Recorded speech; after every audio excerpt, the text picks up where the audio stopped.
안녕하세요. 딸 하나를 키우고 있는 30대 여자입니다. 아기를 낳고 키워보니 자식을 향한 부모의 마음이란 깊은 바다처럼 그리고 넓은 하늘처럼 헤아릴 수가 없는 마음이라는 걸 새삼 깨닫는 요즘입니다. 어릴 때 저는 금전적으로 여유가 있는 집의 막내딸이었습니다. 부족함 없이 자랐냐고요? 물질적으로는 부족한 게 없었지만 저희 집의 커다란 근심은 몸이 아픈 오빠였어요. 은진아, 엄마, 오빠 병원 다녀올게. 밥 잘 챙겨 먹고 있어? 엄마, 나도 같이 가. 나도 오빠 보러 갈래. 그래? 병원에 오래 있을 건데 괜찮겠어? 응, 병원에서 오빠도 보고 숙제도 하면 되지. 그래, 가자. 오빠는 12살 때 백혈병 진단을 받았어요.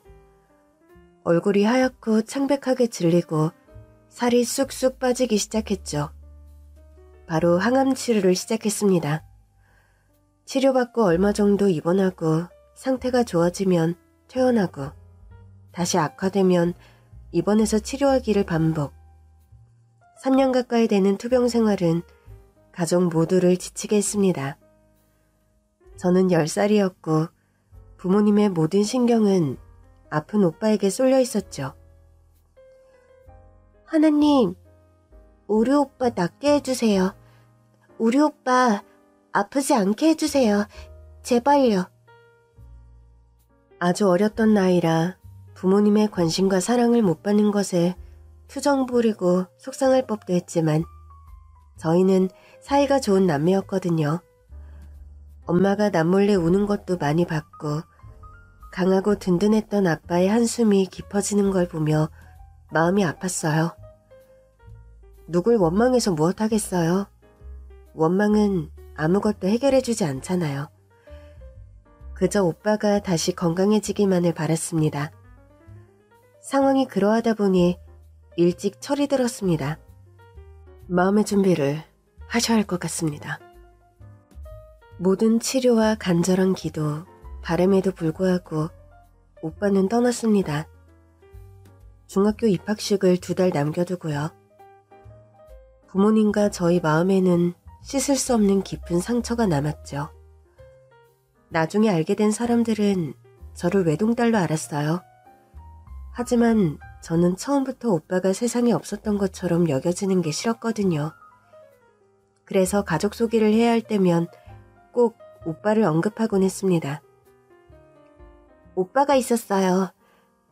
아파서 일찍 저희 가족을 떠났지만 사실 전 외동이 아니라 우리 오빠의 동생이고 집안의 막내딸이에요. 다소 무거워질 수 있는 분위기였지만 여전히 저와 부모님의 마음 한켠에는 오빠가 살아 숨쉬고 있었기 때문에 그렇게 말을 하곤 했죠. 대학에 합격하며 부모님과 떨어져 살게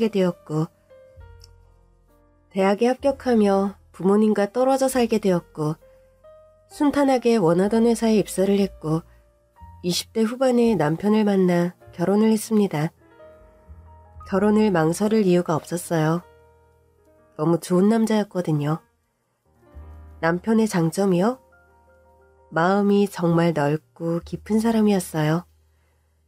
연애 기간 동안 단 한 번도 싸운 적이 없었답니다. 네 생각은 뭐야? 이야기해줘.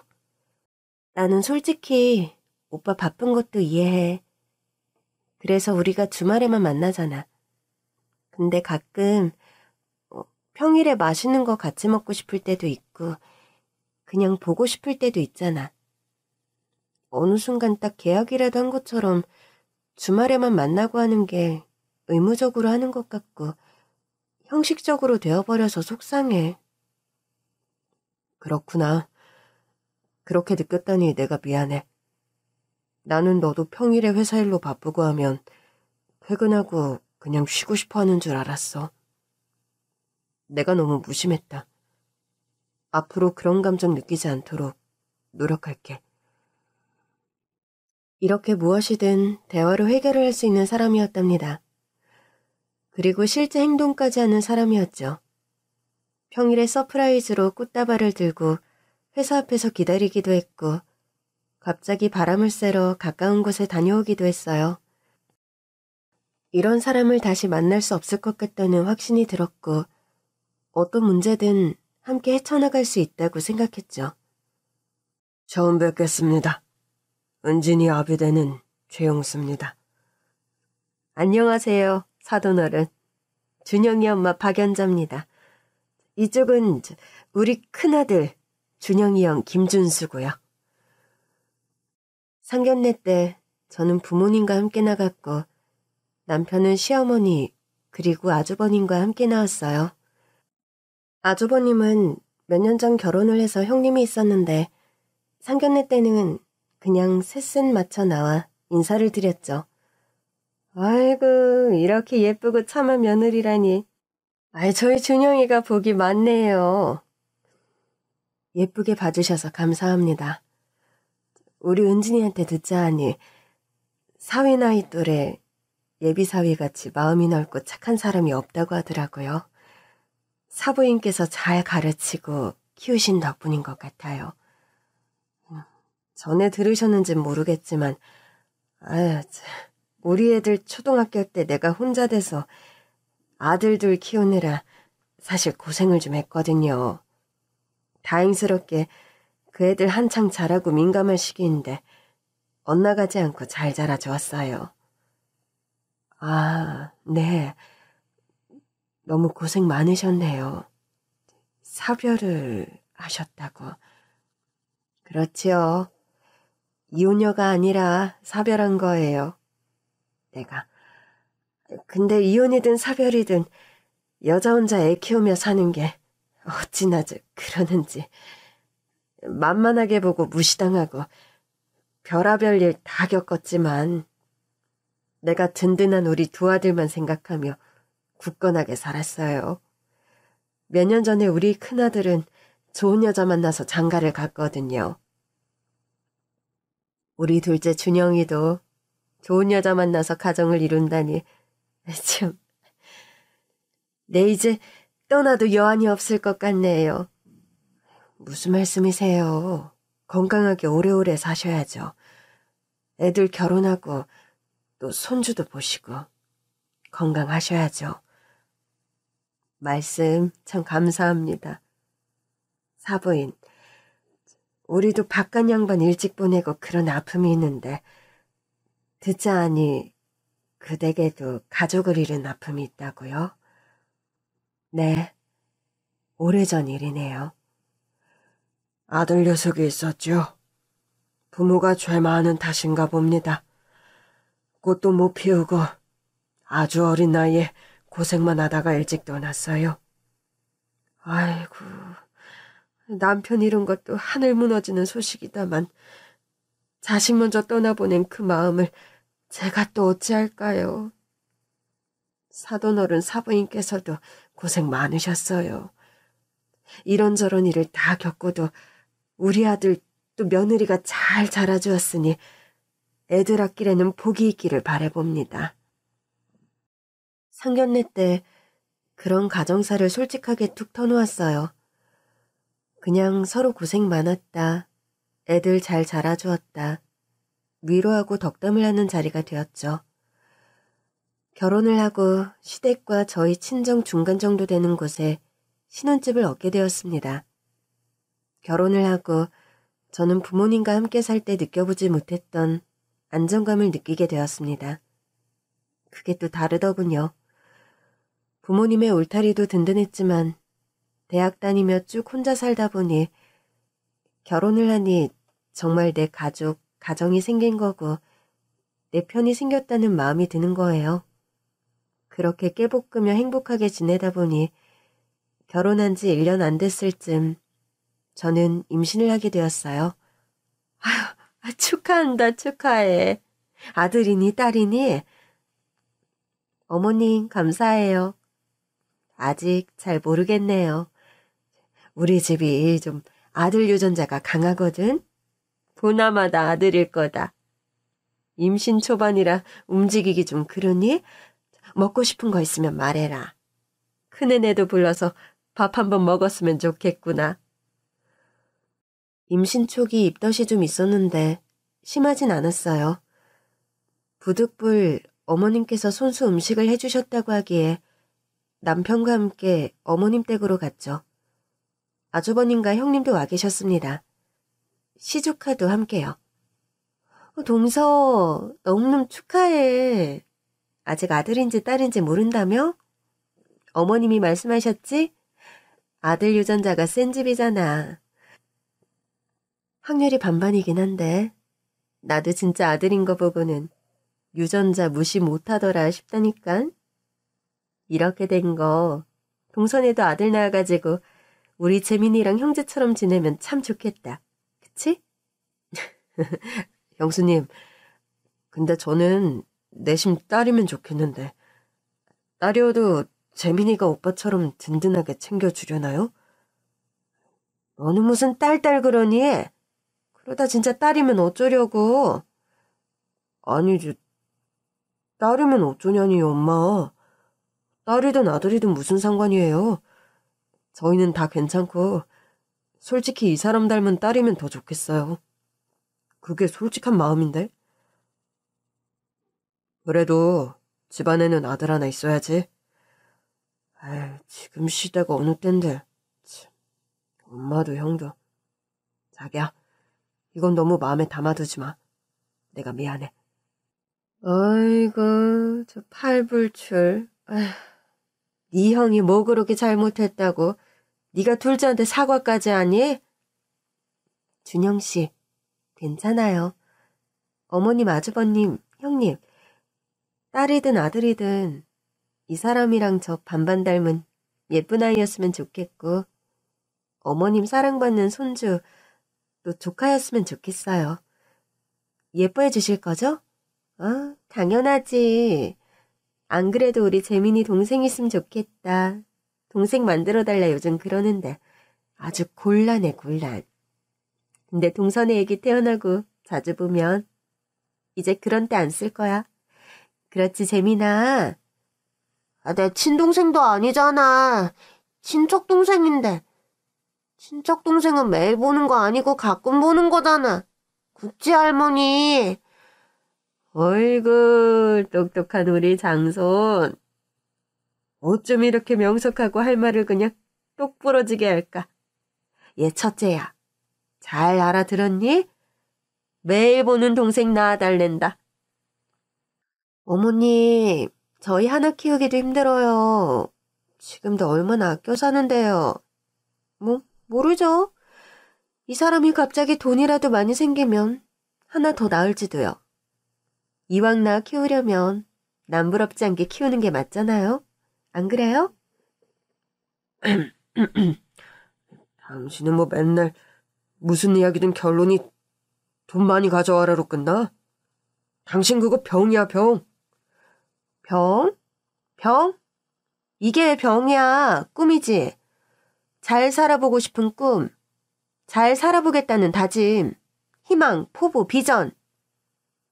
이런 것도 많은데 하고 많은 단어 중에서 병? 병? 그러니까 당신이 맨날 제자리 걸음하는 거 아니야. 예, 그만들 해라. 여기 둘째 임신 축하하려고 모인 거 아니냐. 어떻게 니들은 예미 앞에서 창피한 줄도 모르고 맨날 돈동거리며 싸우느라 바쁘냐. 아유, 둘째야.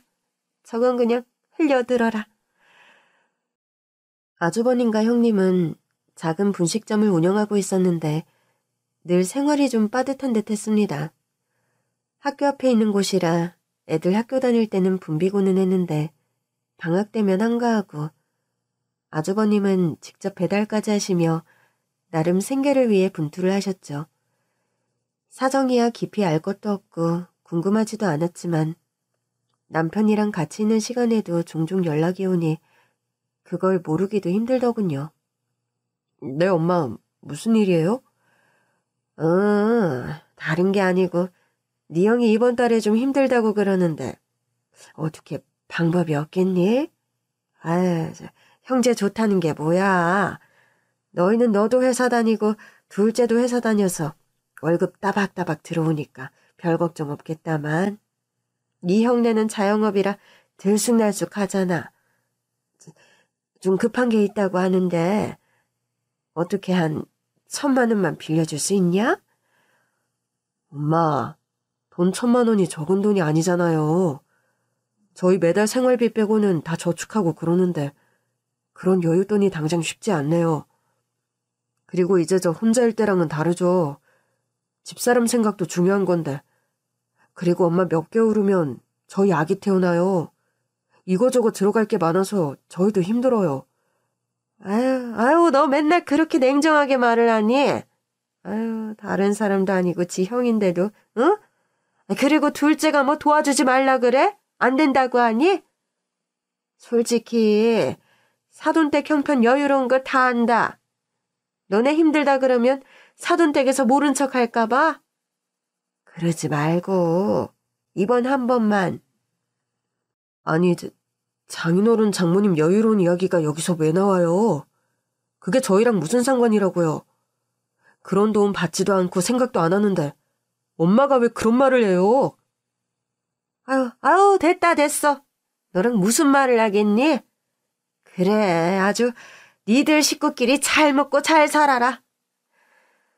전화를 끊고 한숨을 푹 쉬는 남편. 뭐라 말을 해야 할지 잘 모르겠더군요. 자기야, 미안해. 진짜 너무 실망했지. 심각한 상황인 거야? 아니야, 신경 안 써도 돼. 걱정하게 해서 미안해. 사실 자기야, 우리 집이 좀 그래. 나는 졸업하고 취업해서 꾸준히 회사를 다녔는데 형은 대학도 안 나왔고 젊었을 때부터 뭐 휴대폰 대리점 배달일 안 해본 일이 없었거든. 형수 만나고 결혼하면서 대출 완전 끼고 분식집 시작했어.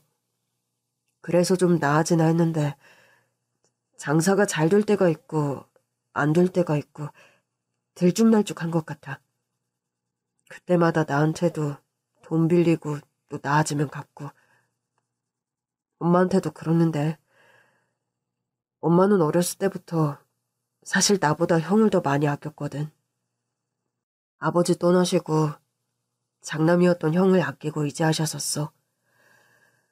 근데 형이 안정적이질 못하니까 늘 나한테도 형을 도와줘라. 형제가 늘이 이야기 항상 했어. 나 결혼 전에 분명히 말했거든. 이제 결혼할 거고 아내가 생기고 가정을 이루는 만큼 돈 문제 같은 것도 혼자 결정할 게 아니라고. 그런 부분에서 더 이상 아쉬운 소리 없으면 좋겠다고 단단히 일러뒀는데 형편 어려워지니까 또 바로 이렇게 이야기를 하네. 내가 자기 신경 안 쓰이게 잘 컨트롤할 거라고 자신했고 지금까지 그냥 내 선에서 잘 자려고 있거든. 앞으로도 그럴 거고. 우리 돈 그냥 빌려주고 그런 일 없을 거니까 걱정하지 마. 그렇게 할 건데 못난 모습 보이고 신경 쓰게 해서 미안해 정말. 괜찮아. 자기가 힘들 것 같아. 근데 막상 또 어쨌든 가족인데 힘들다고 하니 아예 모르는 척하기도 괴롭네. 아니야. 나 결혼 전에도 내가 급한 거 해결해주고 하니까 아주 조금만 어려워지면 대안이 항상 나인 것처럼 생각하거든. 내 잘못이야. 이제 안 그러도록 단단히 말할게. 니들 식구끼리 잘 먹고 잘 살려며 다시는 안 볼 것처럼 말하던 어머님. 화가 나고 삐지신 게 한 달을 채 못 갔어요. 어떻게 해결을 했는지 모르지만 시간 지나면 아무렇지 않게 연락해서 잘 지내냐, 뭐 먹고 싶은 건 없냐 그러시더라고요. 저까지 개입하면 문제가 더 복잡해질 것 같아 저는 그냥 아무것도 모르는 척하고 지냈습니다. 해를 넘겨 아이가 태어났어요. 저와 남편을 닮은 예쁜 딸아이였습니다. 아이를 낳고 저는 한 달 정도 친정에서 지내게 되었어요. 어머님께서 우리 집에 한 달 동안 와 계시며 산후조리 돕고 아이 봐주시겠다고 하는데 그건 도저히 안 될 것 같았거든요. 엄마 집에 있었고 남편은 퇴근하면 제가 있는 곳에 들렀다가 가곤 했죠. 김서방 왔나? 쉿쉿. 이제 막 우리 채은이 재웠네. 여보 왔어? 배고프지? 밥 차려놨으니 어여 와서 저녁 먹어.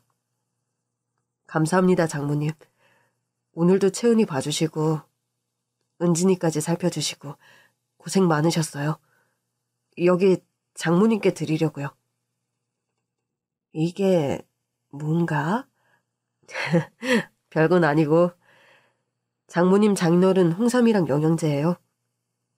저희 식구 여기 지내는 동안 너무 고생하시는 것 같아서. 아유, 우리 건강 생각해주는 건 자네밖에 없네. 고마워. 얼른 밥 먹어, 자기야. 그렇게 한 달간 매일 남편은 엄마 집으로 퇴근해서 같이 저녁을 먹고 늦은 밤에 집에 돌아가 출근을 하고 그랬어요. 엄마 아빠는 우리 그 일을 무척 아꼈습니다. 말한 적은 없지만 아무래도 그런 생각이 들더군요. 오빠가 살아있었으면 저 나이였을 건데. 남편을 볼 때마다 그런 생각이 드셨겠죠. 사위라기보다는 아들처럼 맛있고 뜨끈한 밥이라도 한 끼 더 챙겨 먹이려는 걸 보면 알겠더라고요. 산후조리를 마치고 집에 돌아왔고 시댁에도 아기를 데리고 갔습니다. 형님네도 아기 보러 오신다고 하더라고요. 어머님, 저희 왔어요. 왔니? 동서 왔어? 어디 봐봐. 아유, 사진으로 본 것보다 코가 더 오뚝하네. 너무 귀엽다. 채은아, 큰엄마다, 큰엄마.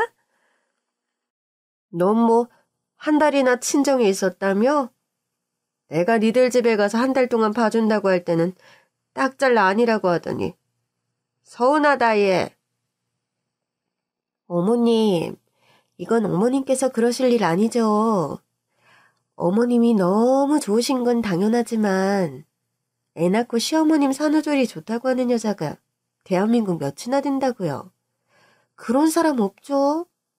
저도 애 낳아봐서 알지만 그냥 친정엄마 생각이 얼마나 난다고요. 동서도 그런 마음이었을 거니까 섭섭해하지 마세요. 넌 왜 갑자기 제 편을 들고 난리야? 응? 아까 전에는 뭔 산후조리 한번 요란하게 한다며. 아들도 아닌 딸 낳은 주제에 유세란 유세는 다 떤다며. 정말 그렇게 말씀하셨어요, 형수님?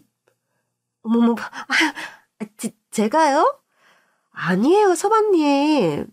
어머님, 누가 그런 얘기를 했다고 그래요? 아이, 참. 어머님, 그걸 그냥 여기 다 있는 데서 말씀하시면 어떡해요? 우리 어머님 정말 눈치코치 발치 하나도 없으시다니까. 산후조리로 단단히 삐지신 어머님의 마음을 풀어드리고 아기를 보여드렸죠. 저는 그냥 어머님이며 형님이며 입이 가벼운 사람들이겠거니 성격상 막 말을 마음에 담아두는 편이 아니라 그냥 한 귀로 듣고 한 귀로 흘렸습니다. 또 제가 굳이 나서지 않아도 남편이 먼저 말을 하는 편이었으니까요. 대신 시댁에 왕래하는 횟수를 많이 줄였어요.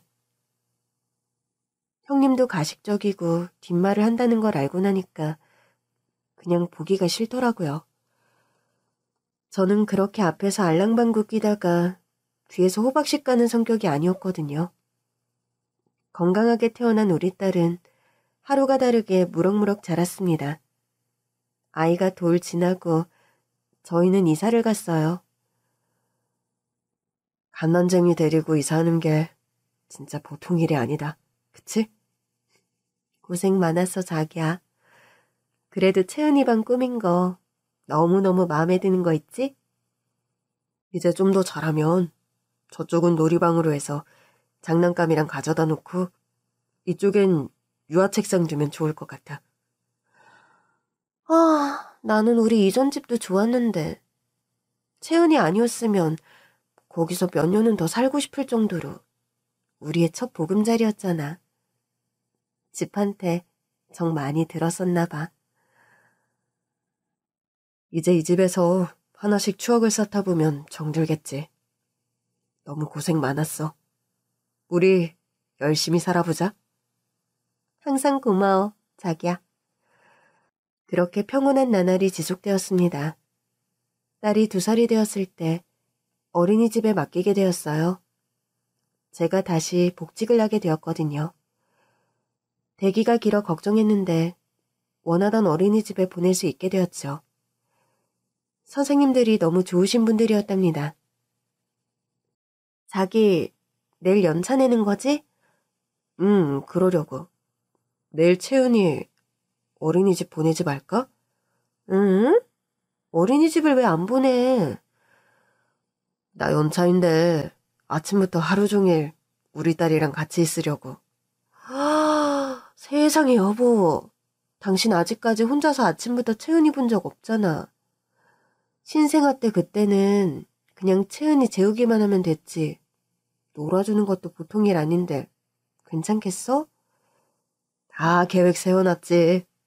아침 먹이고 동네 공원 산책하다가 키즈카페 좀 데려가고 집에서 쉬다가 자기 일 끝나는 시간에 맞춰 마중 나갈게. 알겠어.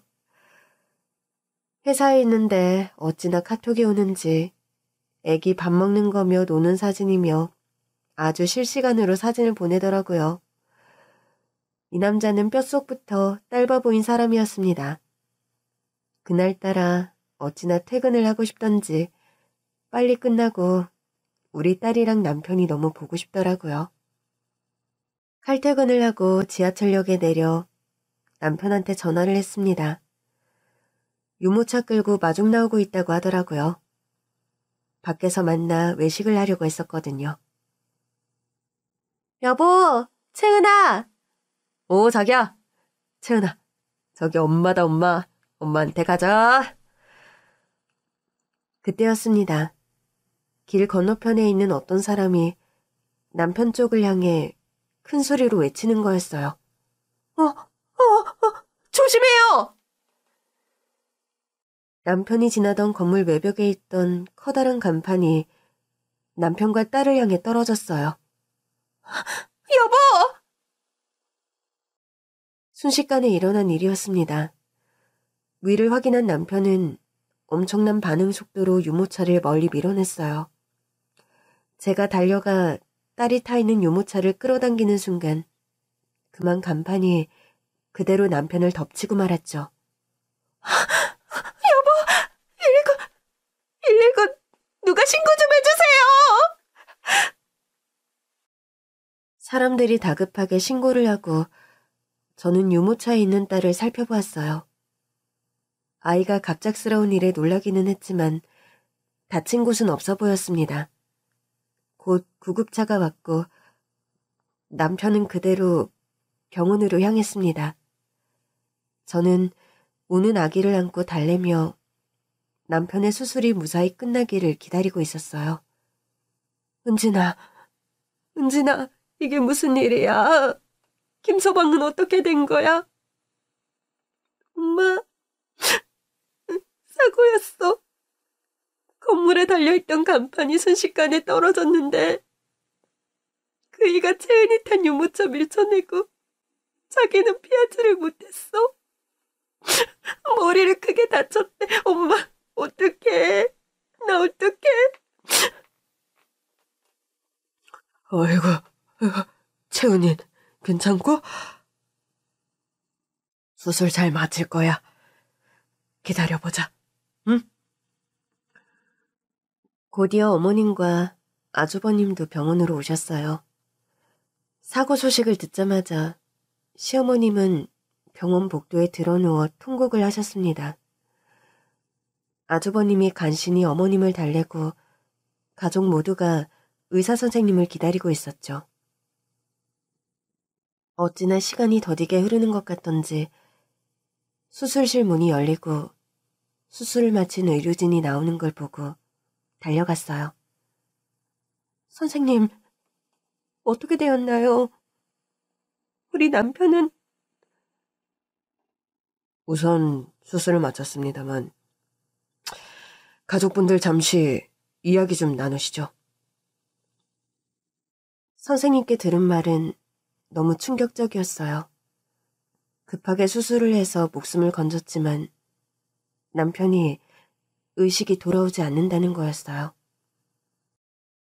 입원을 하고 지켜봐야 할 것 같습니다. 얼마 후에 의식이 돌아올 것 같다. 이런 장담은 드리기가 어렵겠네요. 지켜봐야 합니다. 그날 이후 정말 저희 가족의 삶이 송두리째 달라졌어요. 감당할 수 있을까? 너무 큰 고난이었지만 어린 딸을 보며 무엇보다 제가 정신을 바짝 차려야겠더라고요. 슬퍼할 겨를도 시간도 없었습니다.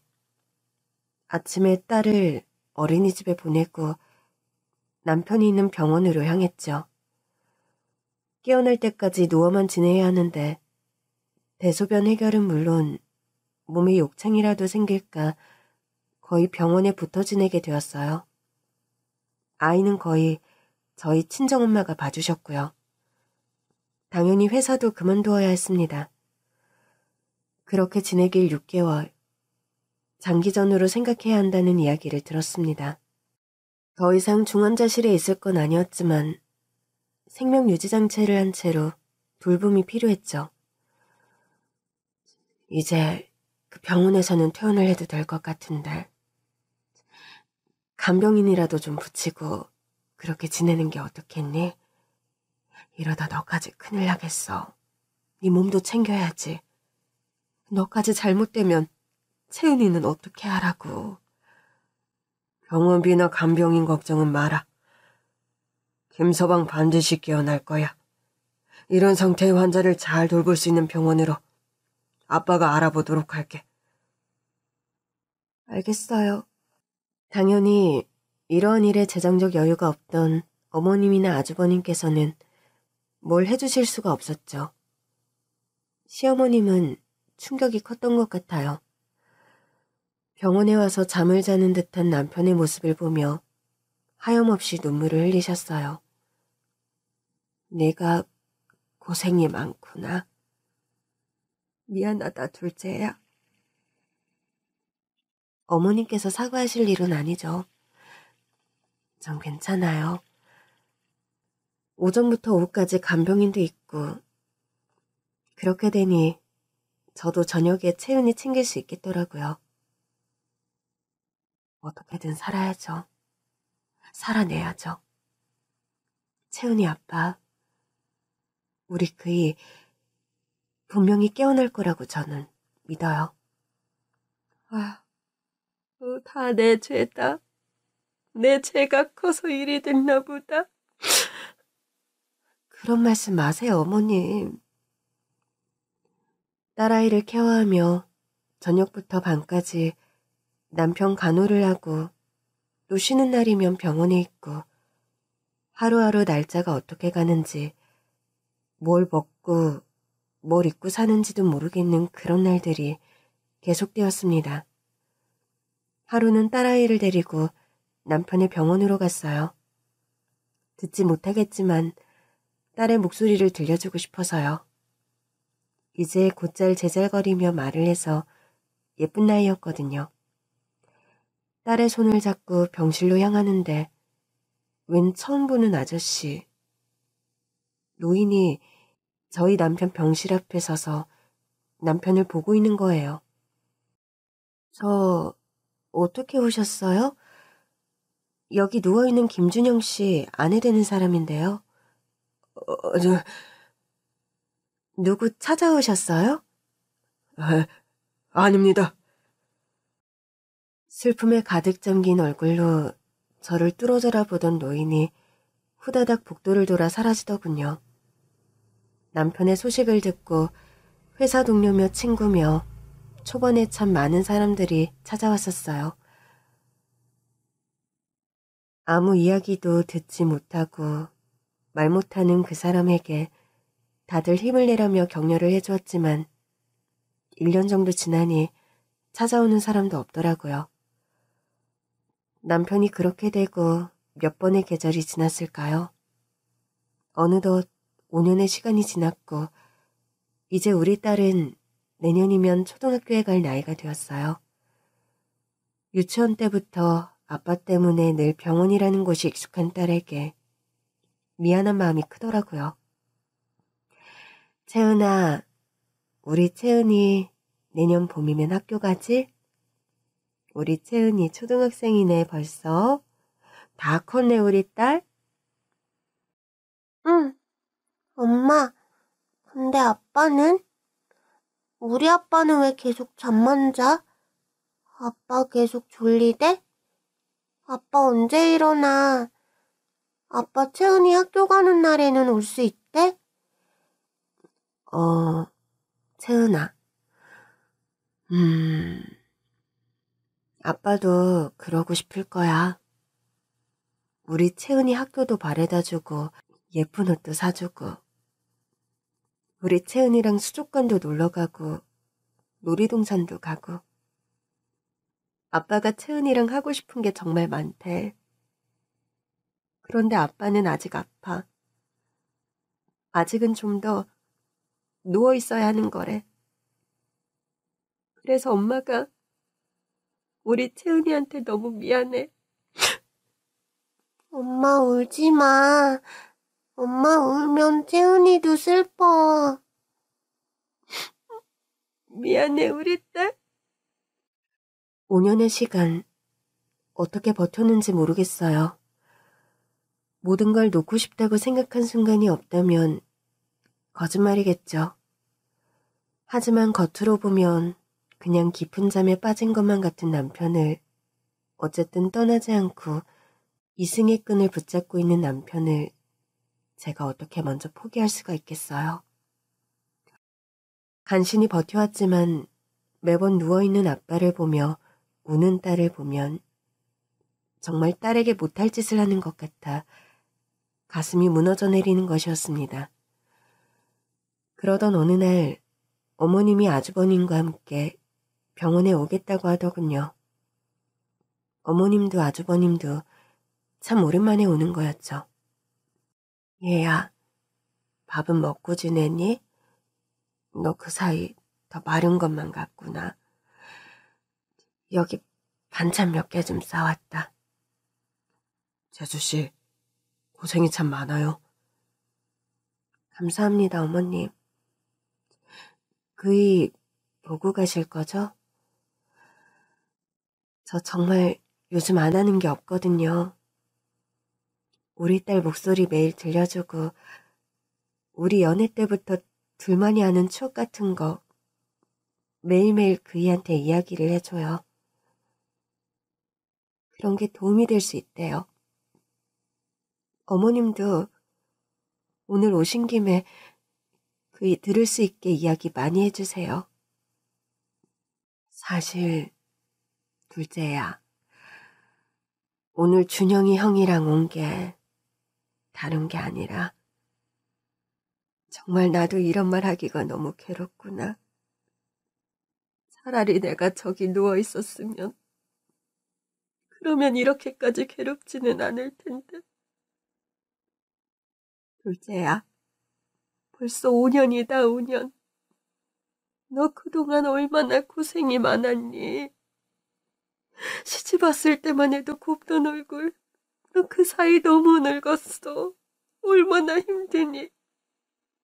네가 먼저 말하기 어려우니 내가 말하는 게 도리라고 생각한다. 5년이나 지났으니 희망을 갖기 어렵지 않니? 이제라도 산 사람은 살아야지.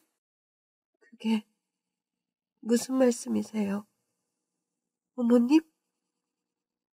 이제 그만 준영이 보내주자. 그리고 너도 네 인생 살아. 너도 살아야지. 너 아직 젊다. 채은이 생각해라. 너 언제까지 이렇게 살 수는 없어. 사돈 댁에도 내가 너무 면목이었구나. 우리 이제 준영이 편하게 보내주자. 준영이도 그걸 바랄 게다. 재수 씨도 할 만큼 했잖아요. 정말 누구도 재수 씨 손가락질 못할 거예요. 지금껏 잘해준 거 알아요. 그런데 더 이렇게 연장을 하는 건 의미가 없는 것 같아요. 우리 준영이 보내주자고요. 엄마 생각도 같고요. 아주버님, 어머님, 돌아가세요. 전 더 할 말 없어요. 어떻게 그런 말씀을 하세요? 제가 이 사람 보호자고요. 저는 치료 중단 안 할 거예요. 우리 그이 채은이 아빠, 우리 채은이 생각해서라도 깨어날 거예요. 그런 말씀하시러 온 거면 이만 가세요. 다시 오지 마시라고요. 예, 네 남편이기도 하지만 내 아들이야. 얘가 이렇게 누워만 있는데 이게 사람 사는 거니? 우리 욕심으로 이렇게 붙들고 있는 거 준영이한테도 못할 짓이다. 이제 편히 보내줘야 해. 당장 나가시라고요. 처음으로 어머님 아주버님께 큰 소리를 내고 말했어요. 매일매일 그이 곁을 지키는 건 난데 어떻게 아들이고 동생인데 저리 모질게 말할 수가 있는지요.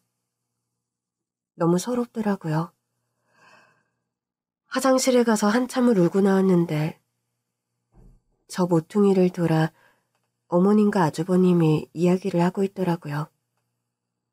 나 몰래 뭐라도 진행하려는 거 아닌가 불안한 마음에 그쪽으로 향하는데 어머님과 아주버님이 하는 이야기를 듣자마자 저는 모든 걸 발칵 뒤집어 버렸습니다. 아, 엄마, 이제 어떻게 해요? 내가 말했지.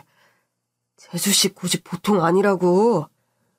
그러게, 쟤는 정말 왜 저렇게 고집을 피운다니? 우리 사정도 모르고.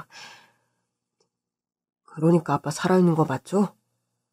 아빠가 남은 재산 다 준영이한테 상속할 거라는 것도 맞죠? 아, 근데 준영이가 이렇게 되었는데 이걸 아빠가 알면 나한테 주지 않을까요? 예, 뭐가 나은 것 같니? 준영이 죽고 나서 네 아빠한테 연락을 하는 게 낫겠니? 아니면 당장이라도 알리는 게 나을까? 벌써 5년인데 사실상 거의 안 깨어난다고 봐야지. 어떤 게 유리한지 도통 감이 안 오는구나. 연명치료 중단. 그거 제가 지금 배우자로 보호자인 거 아니냐. 내가 엄마고 네가 형인데 어떻게 안 되는 거야? 당신들 지금 무슨 소리 하는 거야? 복도가 쩌렁쩌렁하게 울릴 만한 제 고함 소리에 시어머니와 아주버님은 그대로 얼어버렸습니다. 너 거기 있었니? 재수씨, 그게 아니고. 누구 맘대로 뭘 어쩐다고? 당신들 미쳤어? 아빠라니. 무슨 소리야 지금. 당장 사실대로 말 안 해요? 진짜 눈이 그냥 돌아가더라고요. 당장 시어머님 머리채라도 잡으려던 찰나 누군가 제 뒤에서 나타나 저를 붙잡더군요. 할아버지. 진정하라며 저를 붙잡은 그 사람. 주기적으로 나타나 남편 병실 앞을 서성이던 그 사람이었어요. 매번 말을 걸면 그냥 도망치듯 사라지곤 해서 전 무슨 치매 환자인가 했거든요. 자꾸 병실을 잘못 찾아오는 것 같아서요. 더 놀라운 건 바로 그 다음이었어요. 그분을 본 시어머니가 바들바들 사시나무 떨듯 주저앉는 거였습니다. 당신이 어떻게 이렇게... 아버지! 그만들 해라. 이 피도 눈물도 없는 것들. 내 진작 알았지. 당장 그만하지 못해. 이 옆에 내야. 어떻게 그리 악독한 게 젊을 때나 지금이나 똑같아. 내가 당신이랑 춘수가 내 뒷조사한 거 모를 것 같아? 그래, 사람 써서 조사했으면 알겠네. 내 앞으로 된 건물, 시골에 있는 땅. 맞아. 나 다 준영이한테 줄 거야. 이미 진작에 유언장 다 작성해놨고 공증도 받아놨어. 우리 준영이 깨어나면 다 그렇게 해결할 거라고. 그리고 만일 준영이가 이대로 안 깨어난다고 해도 그 재산 전부 5년 동안 지극정성으로 준영이 곁을 지키고 보살핀 준영이 아내 내 며느리한테 줄 거라고. 내가 오늘 당장 죽어도 내 재산 당신이나 준수한테 가는 일 없어. 그러니까 멋대로 내 돈이 니들 거라는 생각 당장 집어치워. 안 돼, 그렇게 못해. 안 돼. 아유, 준영이만 아들이야? 준수도 당신 아들이잖아. 준영이 벌써 저렇게 된 거 5년이야. 못 깨어난다고. 어차피 준영이한테 물려줬을 재산 건강하게 살아있는 큰아들한테 왜 못 줘? 어? 준영이 낳아주고 키워준 나한테는 왜 못 주냐고! 그야말로 병원이 발칵 뒤집혔습니다. 시어머님이 개거품을 물고 발악을 하며 난동을 부리는 탓에 병원 관계자들이 뛰어왔고 저희는 경찰에 신고를 했어요. 너무 당황해서 이게 무슨 일인가 생각을 하고 있는데 시아버지라는 분이 저한테 와서 이야기 좀 하자더군요. 며느라, 이렇게 불러도 될까요? 이런 모습으로 이 난리가 나게 해서 정말 미안합니다. 다 사정이 있어서 그랬던 건데 내가 다 설명할게요. 설명할게. 저는 저희 친정엄마 아빠를 불러 병실 앞을 단단히 지키게 했습니다. 경찰이 와서 소란을 피운 걸로 시어머님과 아주버님을 데려가긴 했지만 무슨 짓을 벌일지 걱정이 돼서요. 그리고 시아버님이라는 분과 긴 이야기를 나누게 되었어요. 아버님이시라고요? 결혼할 때 듣기로는 준영 씨 어렸을 때 돌아가셨다고 제가 들었는데 어떻게 된 건죠? 참 기구하고 기막힌 사연인데 들어주면 고맙겠어요. 저 옆편네 말이에요. 아주 젊었을 때부터 욕심이 그득그득한 여자였어요. 나는 원래 결혼할 때도 우리 집 사정이 괜찮았거든. 물려받은 땅도 건물도 있었지. 부족함 없이 신혼을 시작했는데 저 옆편네가 언젠가부터 건물 명의를 자기 이름으로 해달라, 집을 뭐 공동으로 해라 요구를 하더라고요. 뭐 하나 땡전 한 푼 가진 것도 없이 시집와 놓고는 다 공동이고 자기 소유다 쌩 억지 난리를 피웁디다. 준영이 태어나고 아주 기세가 더 등등해지고 아들 둘 낳아줬다고 유세가 대단했지요. 버티고 버티다가 나는 애들한테도 좋지 않을 것 같아서 이혼을 생각했어요. 물론 당연히 애들은 내가 책임지려고 했지. 그런데요? 저 욕심 많은 옆편내가 눈치는 빨라서 이혼 낌새를 채자마자 함정을 파놨지 뭡니까.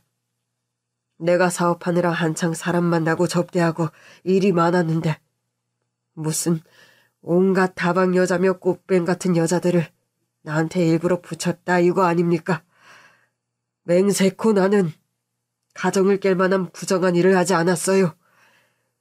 근데 아주 저 미친 여자가 마음을 단단히 먹고 여자들이 나한테 와가지고 그냥 팔짱을 끼고 나는 하지 말라고 그러는데도 그런 걸 다 사진으로 찍어놓고는 먼저 이혼하겠다며 선수를 쳐버렸어요.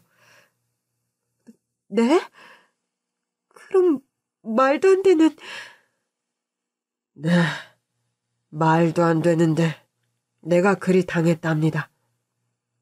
아주 가정에 소홀하고 바람을 펴서 못 살겠다며 심지어 자기가 맞기까지 했다고. 세상에, 내가 아주 하지도 않은 일인데 사람을 죄인 취급하고 견딜 수가 없더라고요. 그래서 이혼을 하신 거예요? 대화가 통해야 말이죠. 저 악마 같은 여자랑 더 살 수가 없었어요.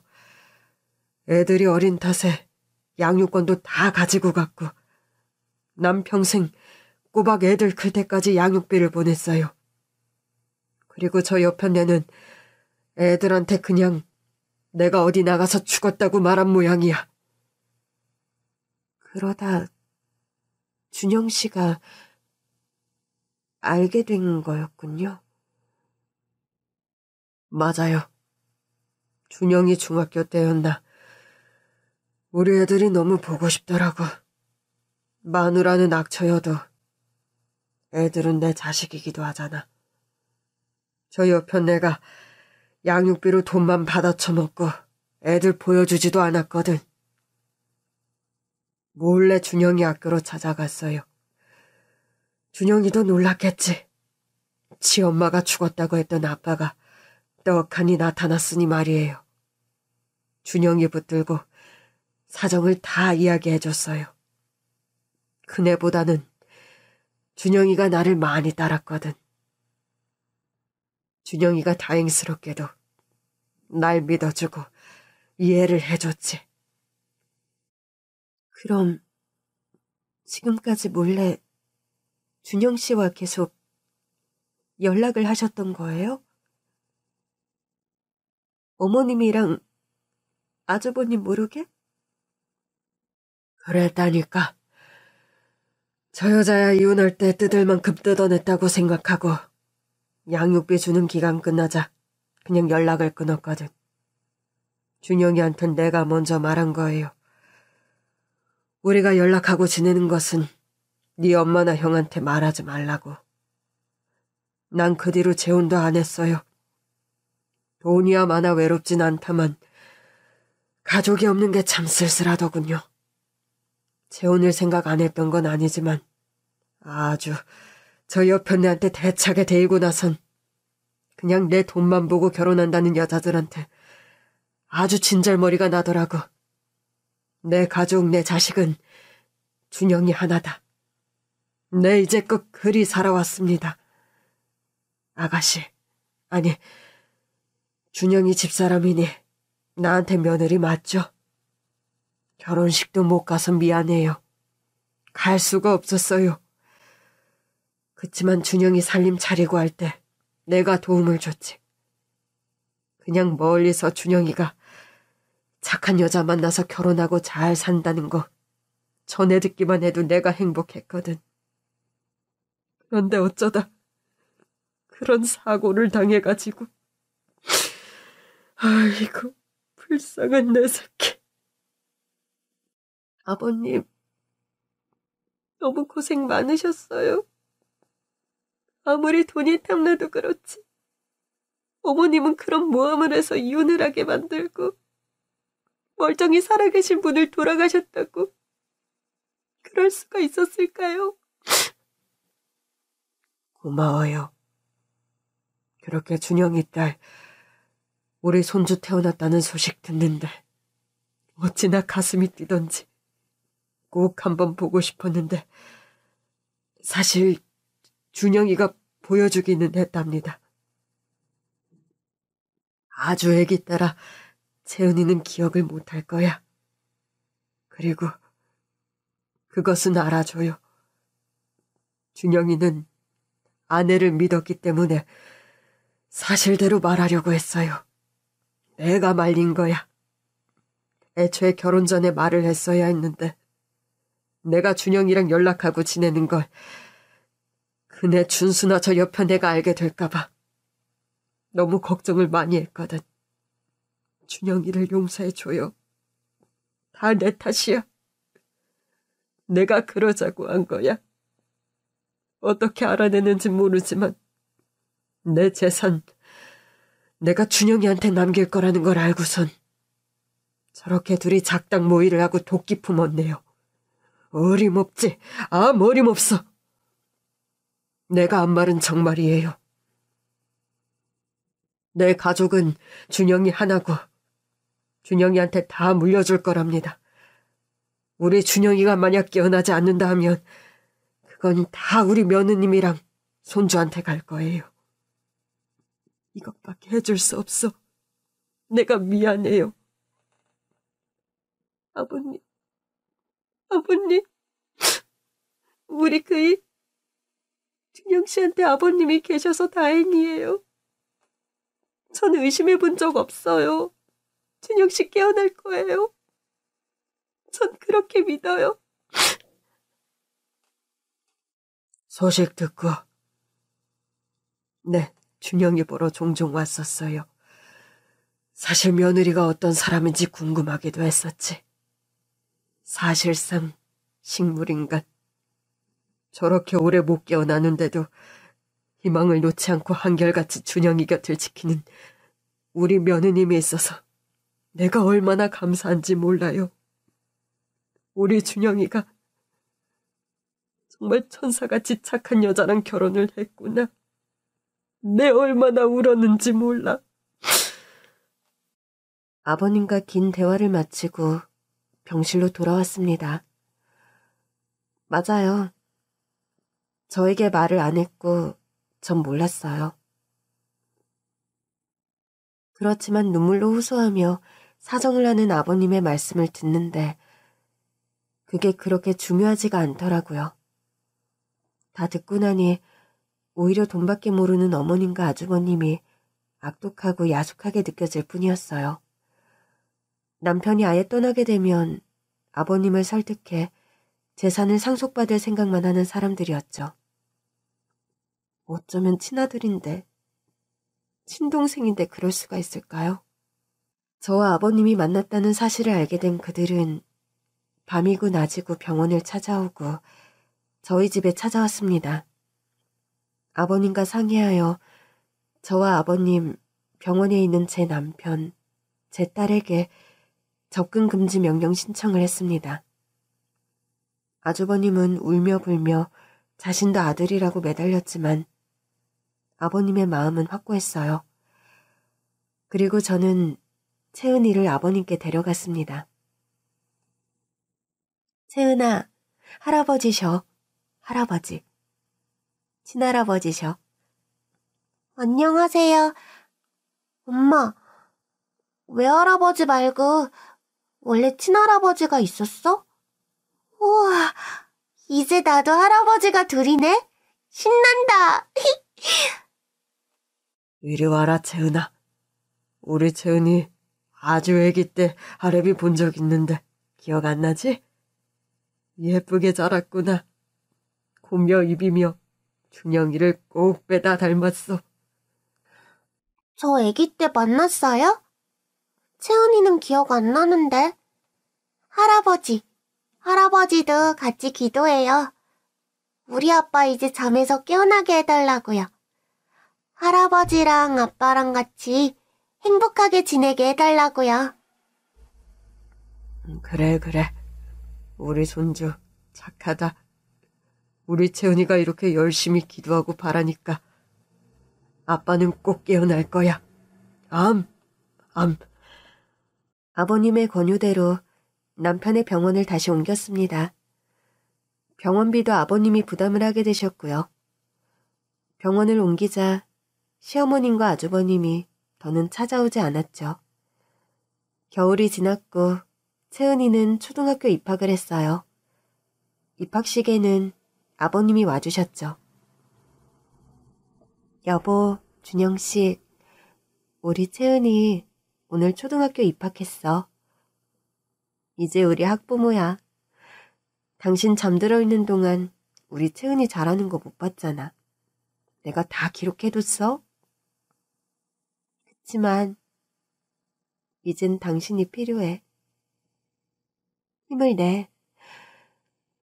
우리는 당신이 돌아올 거라고 믿어. 언 땅이 녹고 땅속에서 잠자던 생명이 싹이 틔울 무렵 어느 오후 기적처럼 남편이 눈을 떴습니다. 6년 만의 일이었어요. 남편 곁에 엎드려 잠들어 있었는데 누군가 제 손을 꼭 잡았고 꿈인가 해서 눈을 떴는데 긴 잠에서 깨어난 남편. 눈에 눈물을 가득 고인 채 저를 바라보고 있었습니다. 떨리는 손으로 남편의 손을 맞잡았네요. 기적이 일어났습니다. 남편이 건강을 회복하기까지 시간이 걸렸지만 깨어난 것 자체로 너무 감사했어요. 그리고 몇 년이 지난 지금 저희 가족은 아버님을 모시고 함께 살고 있답니다.